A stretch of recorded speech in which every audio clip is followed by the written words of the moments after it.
একটি সমবাহু ত্রিভুজের বাহুর দৈর্ঘ্য 4 গুণ বৃদ্ধি করা হলে ক্ষেত্রফল কত গুণ বৃদ্ধি পাবে। অর্থাৎ একটি সমবাহু ত্রিভুজের যদি বাহুর দৈর্ঘ্য 4 গুণ বৃদ্ধি করা হয় তাহলে ক্ষেত্রফল কত বৃদ্ধি পাবে।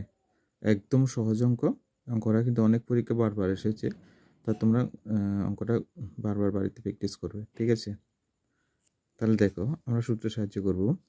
মানে কোনো সমবাহু ত্রিভুজের ক্ষেত্রফল যদি বাহুর দৈর্ঘ্য যদি x গুণ বৃদ্ধি পায় তখন ক্ষেত্রফল বৃদ্ধি হবে x² গুণ। এটা হলো সূত্র। ক্ষেত্রফল বৃদ্ধি পাবে x² গুণ, x² গুণ বৃদ্ধি পাবে ক্ষেত্রফল।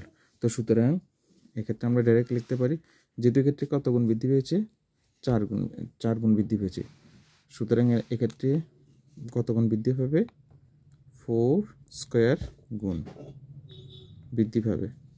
ইকুয়াল টু কত, 4² মানে কত, 16 গুণ, অর্থাৎ 16 গুণ বৃদ্ধি পাবে। এটাই হলো আনসার, একদম সোজা।